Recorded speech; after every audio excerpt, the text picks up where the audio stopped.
Welcome to Madison City Channel's Know Your Candidate interviews, co-sponsored by the League of Women Voters of Dane County. I'm your interviewer, Marilyn Townsend, and I would like to introduce Ed Wreh, running for Dane County Supervisor in District 34. As we begin, Mr. Wreh, I'd like you to give an opening statement as to your educational, vocational, and civic experience you have, which qualifies you for this office, and why you are running for Dane County Board. Thank you very much, Marilyn. It's a pleasure to be here. I'll start off by saying thank you to the League of Women Voters for helping educate voters about these important local races. So a little bit about me. I am running for Dane County Supervisor because it is time for a change. It's time for leadership that focuses on the people in our district, District 34. It's time for representation that prioritizes the issues that matter most to our local communities. My opponent has cut 1.5 million in funding from local food banks at a time where we're seeing the rise in cost. My priorities are different. Our campaign started off with about 75 public supporters, including dozens of formal and current elected officials, including Dane County Sheriff Dave Mahoney. Those are my supporters who know me, and those who have gotten to know me know that it's time for a new voice. And this district wants a leader who is positive and shows proactive leadership. About myself, so I moved to the U.S. from Liberia when I was 8 years old. My parents brought me here seeking a better opportunity for my siblings and I. As a first generation American, I've always been called to be a public servant. That's why I joined the U.S. Army National Guard. It's why it's been an honor to represent my neighbors on the village board of McFarland. It's why I volunteer with the schools. It's why I mentor kids with formerly incarcerated parents. And it's why I serve on a Dane County Area Agency of Aging Board. As a village board trustee here in McFarland, I've always been a champion for an environment, for your seniors, for public safety, and for open, inclusive government. I've stood up for our shared democratic values, things such as fair maps, reproductive rights, LGBTQ rights. In all that I've done, I've always worked to bring new perspective into local government. I'm about bringing people together to solve tough challenges. And my focus has always been, again, about doing what is right for the people that I serve. And so as the supervisor for District 34, my focus will be on the lakes, supporting our small businesses, our nonprofits, public safety, criminal justice reform, and ensuring our seniors and our most vulnerable neighbors have strong safety nets. Again, I thank you for having me, and I look forward to a good conversation. What do you view as the most significant budget issues facing the board, and how would you propose addressing them? Yeah, thank you for that. So our budgets are more than just a mere financial plan. They are profound reflections of our values and our priorities. They show the way we allocate our resources, highlight what's most important. And so by investing in environmental initiatives, mental health, recreational infrastructure, we're not only enhancing our community quality of life, but we're also addressing critical issues that impact all of us. Um, the beauty of budgets, it also revealed disconnect between community values, right? For example, as I mentioned earlier, my important decision to cut $1.4 million in funding starkly contrasts with the needs of our community. In a time where many of our community members rely on essential services, this decision does not really align with our collective commitment to supporting the most vulnerable people that are in needs. My priorities, again, are different.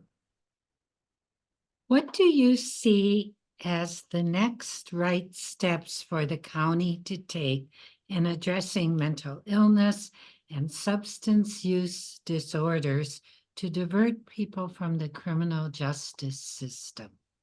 Yes, I will say the county has been actively responding to some of the rising challenges that come with addiction, and not just addiction, but also homelessness. I think we can always do more. There are the programs such as CARES, right? Recently that's been expended. There's been funds that have been allocated to the permanent men's shelter, the Beacon facility, which is now operational. But we got to continue to collaborate with partners such as our schools, our local organizations. If we look at the high prevalence of mental health and substance abuse issues among our incarcerated population, we have to invest in treatment courts and initiatives that are imperative to preventing repeated incarceration. We have to invest in our people, and that is the way we move forward. How would you evaluate the county's current efforts to address homelessness? And are there any additional steps you believe the county should take to address this issue? Absolutely. As I mentioned, we have to invest in social programs. CARES program is a big one, expanding that out into a larger footprint, ensuring that there are resources to help people. We know that homelessness is just not caused by one issue. And so how do we invest in our programs? How do we invest in our people? How do we invest in our students? How do we invest in our families? Giving them the helping them, helping our neighbors, giving them the resources they need to be successful. That is the way we approach that.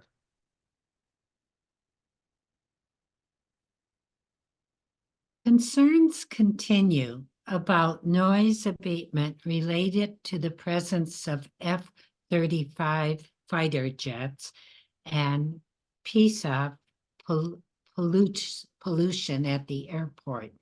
What would you seek to do about those concerns if elected? Yeah, I think the first thing, again, thank you for that question, is hearing from our residents what their concerns are and ensuring that we are working collaboratively to address those concerns. As we know, there is not always one way to approach a situation, but part of that is bringing people together to find an answer and a solution. As we know, our safety is very important. I recognize that. And as county board supervisor, I've never, or even as a village board trustee, I've always been about bringing people together to find a solution. And that situation is no different than any other thing. It's how do we get the residents who have concerns, hear their concerns, and work with all parties to ensure that, one, their concerns are heard, but also we come to a resolution that is impactful and beneficial for all of us. What else, if anything, should Dane County be doing to address health disparities? Yeah, so in my personal background, I work as a data scientist for a healthcare company or healthcare IT company. And when we talk about health disparities or social determinants of health for population, it's such a multifaceted approach for resolutions. We've got to figure out broadband is a big issue, right? Ensuring that individuals have access to internet, ensuring that there are food banks, ensuring that there's transportation, ensuring that there's affordable housing, and multi-strategies to approach that. Please tell us about other priorities for the residents of your district that we have not yet addressed and how you would propose addressing them. Yeah, a big one for me is addressing environmental issues. While I commend the county's efforts to address some of the environmental impacts, such as Suck the Muck project or the continuous cover program, those are all commendable, but I think there should be a more focused attention on our area, particularly for Lake Wabisa and Lake Conganza. I'm not sure if you're familiar with those, but those lakes are situated at the southern end of the Yahara chain. They're shallower lakes and more affected by runoffs and pollutants from upstream. So this leads to worse clarity and some some issues, right? And so with the impact of climate change compounded with increased temperature, increased precipitation, we've got to intensify our efforts to reduce the runoff and enhance our water quality. And so that involves revising current strategies, but also creating new ones that are specifically tailored to some of these unique challenges. What would you like to say to the viewing audience as we complete the interview? Yes, thank you. Again, I want to thank the League of Women Voters for all the work that you do, including Know Your Candidate programs. Since announcing my candidacy, the support that I've received has been overwhelming. My neighbors have supported me, local officials have supported me, former local officials, business owners. My role as the next county board supervisor is to be a beacon of hope for my community, ensure that their needs are met, ensuring that I can work across the table with my colleagues and make Dane County stronger. It's been an honor, it's been a privilege, and I look forward to serving the people of District 34. And I ask for your vote on April 2nd. I want to thank Ed Wreh for speaking with us and thank the viewing audience for taking the time to know your candidates. I want to remind everybody that the general election is Tuesday, April 2nd. Every election is important. Please vote. On behalf of Madison City Channel and the League of Women Voters of Dane County, thank you for joining us.